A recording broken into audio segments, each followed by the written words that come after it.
نبی اکرم صلی اللہ علیہ وسلم کا فرمان ہے، جس نے کسی ایسے مریض کی تیمارداری کی جس کی موت کا وقت نہ آ چکا ہو اور اس کے پاس 7 مرتبہ یہ دعا پڑھی تو اللہ تعالیٰ اس بیماری سے اسے ضرور شفا یاب کر دے گا۔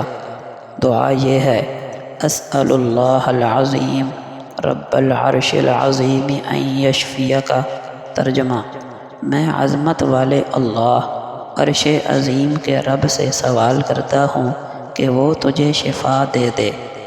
نبی اکرم صلی اللہ علیہ وسلم نے فرمایا، جب انسان فوت ہو جاتا ہے تو اس کے عمل کا سلسلہ بھی منقطع ہو جاتا ہے، البتہ 3 طرح کے اعمال کا ثواب بدستور جاری رہتا ہے۔ صدقہ جاریہ، وہ علم جس سے فائدہ اٹھایا جا رہا ہو، یا نیک اولاد جو اس کے لیے دعا کرتی رہے۔ صحیح مسلم۔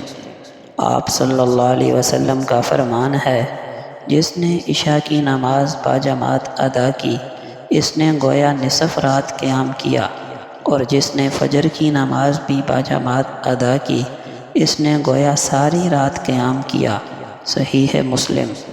نبی اکرم صلی اللہ علیہ وسلم کا فرمان ہے، جب کسی بندے کا بچہ فوت ہو جاتا ہے تو اللہ تعالیٰ اپنے فرشتوں سے فرماتے ہیں، تم نے میرے بندے کے بچے کی روح قبض کر لی؟ وہ کہتے ہیں، جی ہاں۔ اللہ فرماتے ہیں، تم نے اس کے جگر کو گوشے کو لے لیا؟